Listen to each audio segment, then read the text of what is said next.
In your work, have you ever assumed that someone would do something or something would happen in a certain way only to be completely frustrated or disappointed when it didn't turn out the way you've expected? Yep, I have. And I remember in my very first job as an assistant buyer for a major department store where it was so critical that the right merchandise got to the right place at the right time, my boss said to me, never rely on assumptions, always check. Because when you make assumptions without checking to see if they're true, you set yourself up for trouble. But the problem is, most people often don't even realize that they're making assumptions. So today I'm going to show you an easy way to recognize that you are making an assumptions, and we'll look at 3 different examples to show how you can prevent problems. What I'm going to tell you is something I call the Shirley rule. Surely he knows what we expect. Surely everyone understands. Surely everyone sees the world the same way I do. Surely you don't mean you need it now. And surely what I need will be there when I need it. Anytime you hear the word surely, alarm bells should go off in your head. Beware of surely. Surely is not your friend. So let's look at 3 of these different type of assumptions. Number 1, surely he knows what I expect. When you delegate something to someone and you don't communicate clearly what you expect, then that person may be confused. If he doesn't know what you're expecting or he may then just have to guess. And what you can end up with can be totally different from what you have in mind. For example, I may have asked my husband, hey, I'd like for you to cook a home-cooked meal tonight. In my mind, that means a meat, a starch, a green vegetable, and a salad. So what happens? He cooks a frozen pizza. To him, that is a home-cooked meal. So what is the solution? Communicate clearly and be very specific about what the outcome is that you want.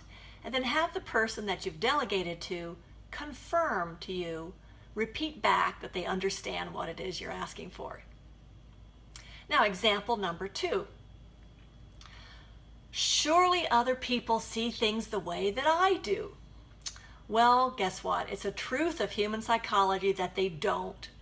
We all see the world through a lens filtered by our own unique set of beliefs, perceptions, and experiences. Our experiences and our beliefs are filtered and colored by what we think people should and ought to do, how we think things should be, what we think people should know or should know by now. So when there's a discrepancy between the way I think things should be and the way you or someone else thinks things should be, then there's conflict.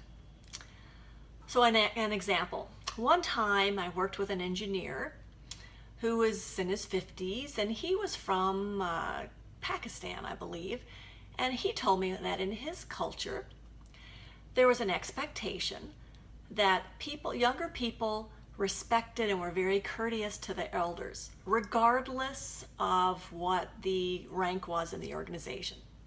Now his boss, on the other hand, was younger and was actually American. He had a very crisp, brusque, direct style. Here's what I want you to do, now just get it done. So the engineer never could understand why his boss was so rude to him, because he wasn't being friendly and genial, and he was being very brisk and direct. The manager, on the other hand, could never understand why the engineer was getting so offended and why he was so reluctant to do the work. He was being very clear and not wasting any of his time. So neither one of them behaved the way they thought the other one should behave. So what's the solution? Recognize that everyone sees the world differently from you. We do not think the same way. Do not assume that people do. Talk to other people, get to know them. Start to learn and understand each other so that you can recognize when you're going to be viewing things differently. Get to know each other. Number 3, Surely what I need will be available when I need it, of course. Let's say you're working on a big project or assignment and you need a particular resource at a certain time several months from now, and it's just for one day, and so surely it's going to be available when I need it. Let me tell you a story about this.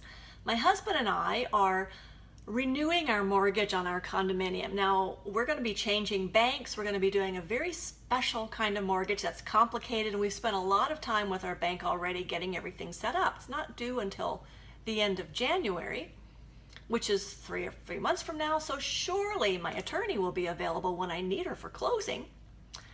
But it occurred to me that I might want to give her a heads up, so I contacted her and said, just by the way, this is happening, it's happening in January, mid-January. Well, guess what? She's going to be out of town for the whole month of January. Oops. Here I am ready to close this transaction. I'm going to be screwed. So I had enough time, because I had checked, because I had confirmed, to change my plans. So the solution, making sure what you need is available when you need it, is you plan ahead. You get confirmation from that person or that person's manager or whoever owns that resource that you're going to need to make sure it's going to be ready and available to you at that time. Then closer to the date, you check again because things may have changed. So bottom line, in conclusion, don't make assumptions. And always, always remember, when you hear that word surely, those alarm bells should go off, because beware of Shirley. Shirley is not your friend. And we instituted this rule on a project once, and we had everybody in the organization looking out for Shirley. But guess what happened? One day, a new employee joined our team. Guess what her name was? Shirley. She was our friend.